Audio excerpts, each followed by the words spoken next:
बात करूं मध्य प्रदेश में देखा जाता है कि लगभग 45,000 से ज्यादा जो अमला है बिजली विभाग मात्र में ही आउटसोर्सिंग में कार्यरत है। जहां पर कई बार तस्वीरें आपने देखी थी, अनेकों बार कई आउटसोर्स के साथ में कई तरह के शोषण देखने को मिले हैं। कहीं ना कहीं देखा जाता है कि छुट्टियां तो 1% का भी नहीं होता है, लेकिन इसके बावजूद भी आउटसोर्स कई शोषित कई समस्याओं के बावजूद भी कार्य करते हैं। यहाँ पर आप लाइव तस्वीरें देख पा रहे हैं, जबलपुर साथी जुड़े हैं आउटसोर्स के रूप में, राहुल सिंह, और किस तरीके से उनके साथ परिस्थितियां होती है। वो लगातार ड्यूटी करते हैं और ड्यूटी के बाद में बीच में ही ड्यूटी दौरान में उनकी तबीयत खराब हो जाती है और हॉस्पिटलाइज हो जाते हैं। इसके बाद में छुट्टियों के बीच में मानवता न दिखाते हुए कहीं कैसे अधिकारियों ने कई तरह के जो जिम्मेदार हैं उनके दरवाजे पे चलने को मजबूर कर दिए हैं। राहुल जी, क्या कुछ समस्याएं हैं और किस तरीके से कहां पर आप कार्यरत हैं? सर जी, मैं बिलहरी वितरण केंद्र में हूँ, जबलपुर मध्य प्रदेश में। और मेरे जो है 17 तारीख से मैं ज्वाइनिंग दे रहा हूँ ड्यूटी की, 17 मई 2024 से। मेरा ड्यूटी के दौरान स्वास्थ्य खराब हो गया था, जिसका मैंने अवकाश का आवेदन भी दिया है। और ज्वाइनिंग के लिए मैं 4 मरतबा गया हूँ अधिकारी के पास, लेकिन उन्होंने अपमानजनक शब्दों का उपयोग किया। कहते हैं आप ऑफिस से हट जाइए, यहाँ से चले जाइए, हम आपकी ज्वाइनिंग नहीं लेंगे। अब आप देख सकते हैं कि मैं ये ज्वाइनिंग लेटर के साथ साथ रिसीविंग भी लिया हूँ। ये डी साहब की है, कार्यपालन अभियंता महोदय। आप ये देख सकते हैं, अधीक्षण अभियंता महोदय। ये आप देख सकते हैं, चीफ इंजीनियर मुख्य अभियंता महोदय को भी मैंने पत्र दिया हूँ। ये मैंने अपना ब्लड टेस्ट की रिपोर्ट भी लगाई, और ये मैंने अपना मेडिकल सर्टिफिकेट भी लगाया, साथ ही अवकाश का आवेदन भी लगाया। और ये आप देख राहुल सकते जी, आपका ये जो अवकाश का आवेदन था, तो जब तबीयत खराब होती है क्या उसी वक्त दिया गया था या फिर बाद में दिया गया है? हैं, कुछ समय मैं हॉस्पिटल में था, उसके बाद जब मैं स्वस्थ हुआ पूर्ण तरीके से, तब मैंने अवकाश का आवेदन उनको रिटर्न में दिया और पूरा आवेदन लगा के दिया कनिष्ठ अभियंता जी को। लेकिन उन्होंने कोई कार्रवाई नहीं की। मेरे कहते 4 दिन रुको, बताते हैं करके मेरे को भगा दिया गया ऑफिस से। कहते आपसे जो बने करते आप करिए, मैं ज्वाइनिंग नहीं लूंगा। अब इतनी परेशानी है। इसके बाद मैंने सोशल मीडिया का सहारा लिया और फेसबुक अकाउंट से अधिकारियों द्वारा मुझे लेटर दिया गया कि आप सोशल मीडिया पर क्यों डालते हैं। तो सर, जब मेरी मदद कहीं नहीं मिली तो मैं क्या करूं, बताइए आप। श्रम विभाग का दरवाजा आपने खटखटाया? जी बिल्कुल, मैंने 8 वर्षों से सेवाएं देते आ रहा हूं, लेकिन कोई प्रतिक्रिया नहीं दे रहे हैं अधिकारी लोग। बताइए मैं क्या करूं, बहुत परेशान हूं। इस भीषण गर्मी में मेरे बच्चे 1 महीने से भूखे मर रहे हैं। ये सारी चीजें मैंने उनको बताया, लेकिन सुनने को तैयार नहीं है। अच्छा, जिस वक्त आप हॉस्पिटलाइज होते हैं उस वक्त अधिकारियों को आपने दूरभाष के माध्यम से सूचना देने का प्रयास किया था या नहीं किया था? बिल्कुल दिया था मैंने दूरभाष के माध्यम से। और उसके बाद आने के बाद अधिकारी द्वारा बोला मेरी 4 दिन और आप आराम कर लीजिए। लेकिन उनकी मानसिकता हमको हटाने की थी। ऐसे 4 दिन करते करते मेरे को टालते गए। फिर मैंने 22 नहीं तारीख तो को अधिकारी ऐसा क्यों करना चाहते हैं? क्या उनसे द्वेष भावना रही है? ये शायद मेरे को लगता है आपसी रंजिश निकालना चाहते हैं। जबकि मैं अपने तरफ से पूरा किसी भी प्रकार का मैंने कोई गलत काम नहीं किया। और मैं हार्ड वर्कर हूँ, एसटी एसटी लाइन दोनों का काम जानता हूँ, करता हूँ। और उन्होंने इसके पहले भी जो अधिकारी थे उनके साथ भी मैंने काम किया। आज तक मेरे विरुद्ध कोई कार्रवाई नहीं हुई, न मेरे विरुद्ध कोई दोष पाया गया। ये नहीं तो अधिकारी क्या जब जिस जगह को आप छोड़े, हॉस्पिटलाइज हुए, वो काम कौन संभाल रहा था?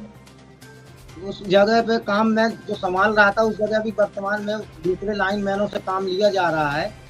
और मेरे को तो ऐसा लग रहा है कि शायद है कि जेई साहब जो है दूसरा बंदा लेके रखने के चक्कर में हो गए, पैसा दाम लेके, इसलिए हमको हटा रहे हैं। तो क्या इस विभाग में कोई अगर अनुभवी कर्मचारी है जी, तो उसके जगह पर पैसों का खेल लंबी तरह कई दिनों से चल रहा है या फिर पहली बार कोई आपके साथ ही हो रहा है? ये सर, ये तो काफी दिनों से चल रहा है। पैसे लेके लड़कों को हटाया जाता है, दूसरों को रखा जाता है। हैं, अब बताइए, हम 8 वर्षों से सेवा दे रहे हैं, अभी हम कहाँ जाएंगे। अच्छा, और किस तरीके से प्रताड़ना की जाती है ऐसे अधिकारियों के माध्यम से? अधिकारियों द्वारा अवैध तरीके से दूसरे इल्जाम लगाए जाते हैं, जैसे कहते हैं नशा किया जाता है। लेकिन मैंने उसमें लिख के भी दिया कि मैं क्योंकि नशा तो कभी करता नहीं हूँ। फिर भी लाइन मैनों से लिखवाया जाता है कि नशा करता है, तो मैंने कही भाई नशा करने वाला व्यक्ति खंभे में कैसे चढ़ सकता है। जी। और स्पष्टीकरण मांग रहे, मैंने स्पष्टीकरण भी दे दिया उनको, फिर भी कोई अच्छा। सुनवाई नहीं है। जी। अच्छा, आपके सहायक अभियंता कुछ इस तरीके से आप आवेदन दिए, तो उनके द्वारा क्या जवाब दिया गया? सहायक अभियंता के यहाँ मैं लेटर देने गया, सहायक अभियंता के यहाँ से रिसीविंग मेरे को नहीं मिली। कार्यपालन अभियंता के महोदय के जरिए मेरे को आश्वासन दिया गया कि देखते हैं, लेकिन देखते देखते पूरा महीना बीत गया, मेरी ज्वाइनिंग अभी तक नहीं ली गई, 17 मई से अभी तक। और मैं दर और बदर बाकी जो अधीक्षण अभियंता हैं उनसे आपने संपर्क करने का प्रयास किया है, फिर उनसे नहीं कर पाए? उनसे नहीं मिल पाया सर। अधीक्षण अभियंता से उनको लेटर के माध्यम से मैंने जरूर सूचना दी है, और उन्होंने अच्छा, ये भी कौन सा वृत्त लगता है आपका जो कार्य क्षेत्र है?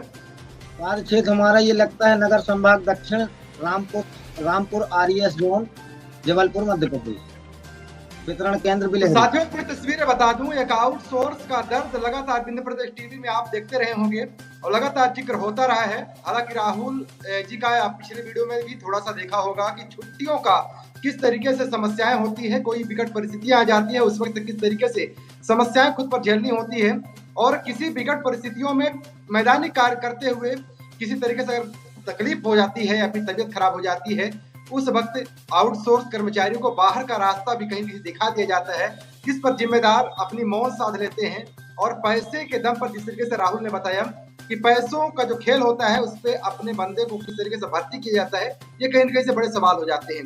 बाकी जो लोग जिम्मेदार लोग देख रहे हैं उनसे क्या कुछ अपील करना चाहेंगे, और बाकी मध्य प्रदेश के जो लगातार आउटसोर्स के लिए जो मुख्यमंत्री हैं डॉक्टर मोहन यादव, उनसे क्या कुछ अपील करना चाहते हैं? मोहन यादव जी से यही अपील है कि हमारी मदद करें। मैं बहुत पीड़ित आदमी हूँ, 1.5 महीने से मैं बैठा हुआ हूँ, लेकिन अधिकारी लोग कोई सुध नहीं ले रहे हैं। अब बताइए, इतनी लंबे समय से मैं सेवाएं देते आ रहा हूँ, इस उम्र में मैं कहाँ जाऊँगा बताइए आप।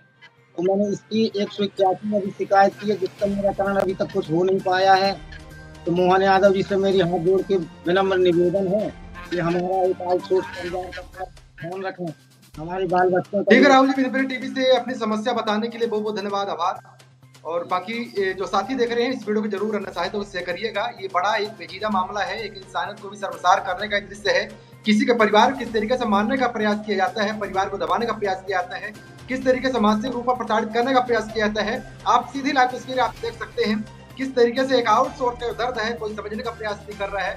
बड़ा सवाल, क्या जिम्मेदार, क्या डॉक्टर मोहन यादव जी जो मध्य प्रदेश जो कमान संभाले हुए हैं, लगातार सेंसिटिव कहे जाते हैं, तो क्या राहुल जी जैसे न जाने कितने राहुल हैं जिनको बाहर का रास्ता दिखाया गया और कहीं न कहीं से कुछ मामले जो हैं तो सार्वजनिक नहीं हो पाए, इस वजह से मामले दब गए हैं। तो क्या इनके साथ निराकरण होगा? क्या श्रम विभाग भी निराकरण कर पाएगा या नहीं, जो लगातार श्रमिकों के लिए लगातार कानून की बात करता है।